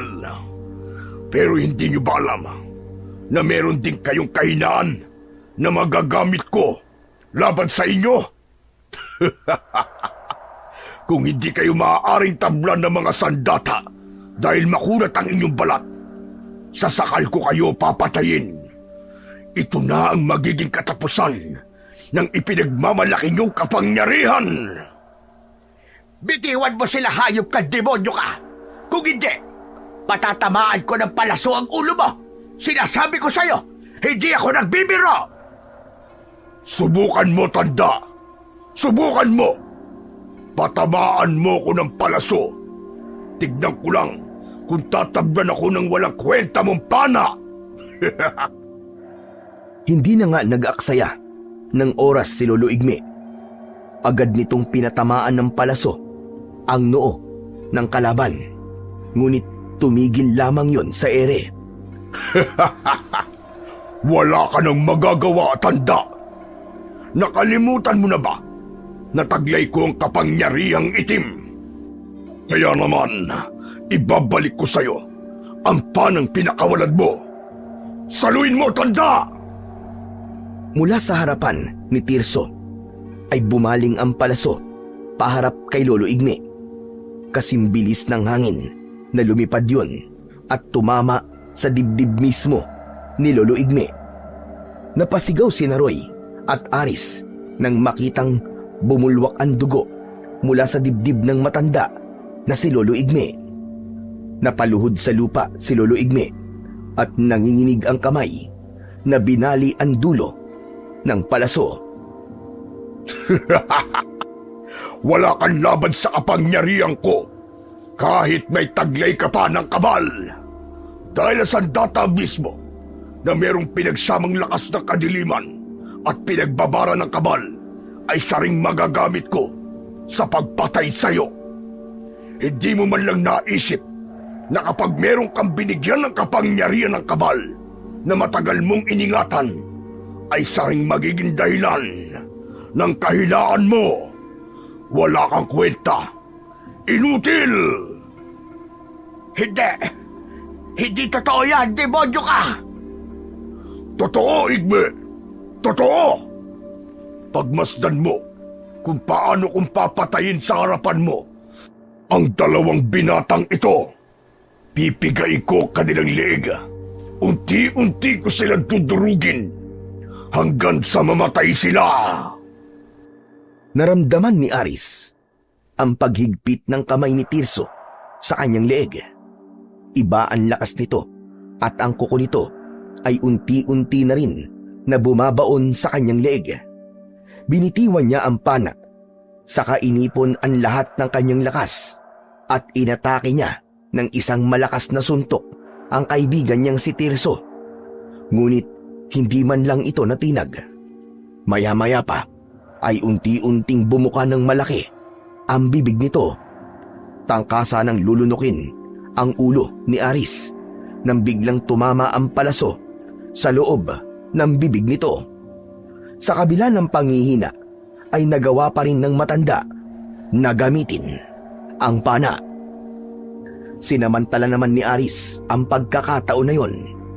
Binunot niya kagad ang palaso mula sa bibig ng halimaw at inulit-ulit ang pagsaksak sa mismong noo ng pinuno ng mga gabunan. Ibinaon niya ng gusto ang palaso hanggang sa tumagos yun sa ulo nito. Nabitiwan sila nito at bumagsak sila sa lupa. Mabilis na bumangon si Aris. Dinampot niya ang nabitiwan na pana at agad na pinana ang nakaigang pinuno ng mga gabunan. Inubos niya ang palaso sa katawan nito hanggang sa tuluyang malusaw at maging kulay itim na likido. Aris! Aris, tol! Tumayo ka, dali! Si Lolo Igme! Masama ang tama niya! Saka lang naalala ni Aris ang nangyari kay Lolo Igme. Agad nila itong nilapitan at inalalayan na makatayo. Lolo Igme! Lolo Igme! Tol, Lolo Igme, kailangan niyo sumama sa akin. Gagamutin ko po kayo. Ayos lang ako, Aris. Salamat sa'yo. Salamat. Napatay mo sa wakas ang pinuno ng mga gabunan. Huwag kayo mag-alala. Kapag nalagyan na ng langis ang sugat ko, mawawala rin ito at tuluyan ding gagaling. Mabuti naman po kung ganun. Sige po, kumapit po kayo sa akin. Inalalayan ng magkaibigan ang matandang si Lolo Igme. Saka umalis sila sa lugar na yon. Paglabas nila ng gubat, tumambad sa kanilang paningin ang nangyari sa kanilang baryo. Hindi nila inaasahan na maraming gabunan pa ang naroroon at pinipilit na buksan ang pinto ng bawat bahay ng mga tao, habang ang iba naman na kalalakihan ay iginapos ang mga gabunan na nahuli ng mga ito. Agad na sumaklolo sina Roy at Aris. Pinagtulungan nila ang mga natitirang aswang na gabunan. Tumagal halos ng kalahating oras ang pakikipaglaban nila sa mga aswang, hanggang sa tuluyan na ngang naubos ang kanilang mga kalaban at natira ang mga tao na nanghihinang napaupo sa lupa. Lahat ay hindi makapaniwala sa mga nilalang na umatake sa kanilang baryo. Nagmistulang impyerno ang lugar pagkatapos ng labanan. Pagkatapos ng madugong kaguluhan na yon, ay inalalayan na ng dalawa na makapasok ang matanda sa bahay ng binatang si Aris at ginamot nila ang sugat nito. Pinainom nila ito ng pinagbabaran ng kabal, saka nilagyan ng langis ang sugat. Ngayong tapos na ang misyon ko, ay magpapaalam na ako sa inyo mga binata. Aba, wag naman po kayong ganyan magsalita, Lolo Igme. Hindi pa po kayo mamamatay. Matagal pa po ang buhay nyo. Si Raulo, hindi pa naman ako mamamatay. Nagpapaalam lang ako dahil babalik na ako sa tunay kong mundo. Kaya naman, kayo na ang bahala sa kubo ko. Ingatan mo ang aking kagabitan, Aris. Magmula ngayon, ikaw na ang papalit sa akin bilang isang albularyo na manunugis. Ipagtanggol mo ang karapatan ng mga mamamayan at huwag kang papayag na may mananakit sa kanila. Teka, sandali lang naman po, Lolo Igme. Naguguluhan ako eh. Ano po bang ibig niyong sabihin? Ang totoo, matagal na akong nagbabantay sa baryo na ito. Isa kong ermitanyo na naghahanap ng isang lalaking maglalakas ng loob na humingi sa akin ng proteksyon ng kabal. Sa awa naman ng Diyos, ay natagpuan kita, Aris. Yun lang ang nag-iisang misyon ko para iwanan na ang lugar na ito. Teka, Lolo Igme. Ang ibig niyo po bang sabihin taga-ibang lugar po kayo? Nakatira po kayo sa mundo ng mga engkanto? Ganun po ba? Tama ka. Natumbok mo, Aris. At ngayon, na napatay mo na ang pinuno ng mga gabunan, wala nang dahilan para manatili pa ako rito. Kung ganun po, Lolo Igme, matagal na po pala kayong nagbabantay sa aming lugar nang hindi po namin namamalayan. Ganun na nga, Roy. Maraming salamat po sa inyo, Lolo Igme. Salamat po sa tulong nyo. Kung hindi po dahil sa inyo, baka matagal na pong naubos sa mga tao rito. Baka wala na rin po kami. Walang ano man yun, Aris. Ang mahalaga ay panatilihin nyo ang pagiging mabuting tao. Wag na kayo magdadalawang isip para tumulong sa iba. Ngayong nalaman mo na rin ang kahinaan ng kabal. Sa susunod, ay iiwasan mo na maulit ang nangyaring yung kanina. Kahit ako ay nagulat at hindi na naisip ang bagay na yon. Muntikan patuloy tayo. Talaga po pala na hindi sa lahat ng oras ay malakas ang kapangyarihan o agimat. Meron din silang kahinaan. Mabuti na lang po at nagawa niyo pa rin po kaming tulungan. Salamat po talaga sa inyo, Lolo Igme.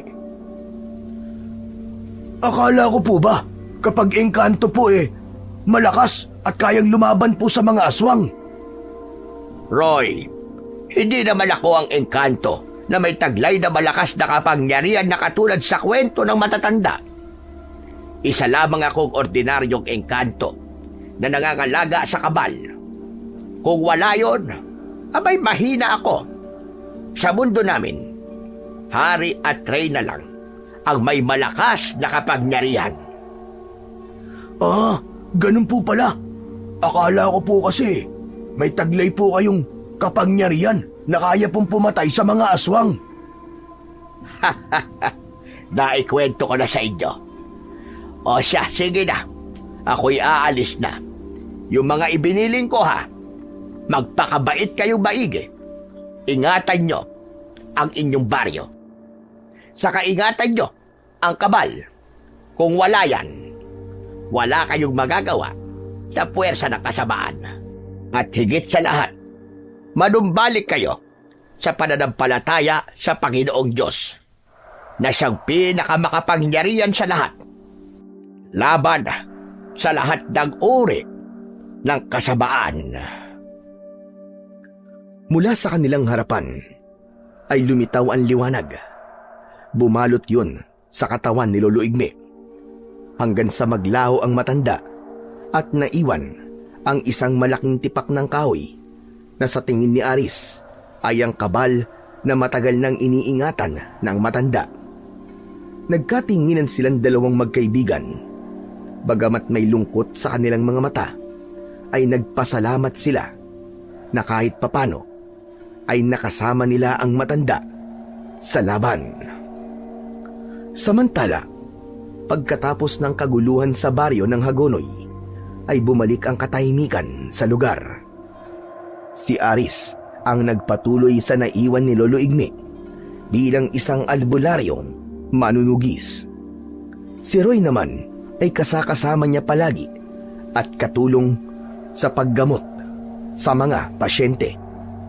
Madali rin natutunan ng binata ang mga orasyon dahil nakasulat yun sa iniwan na libro ng matanda. Sa kasalukuyan ay may asawa at mga anak na si Aris. Nakatira sila sa bahay ni Lolo Igme. Masayang namumuhay kasama ng kanyang pamilya.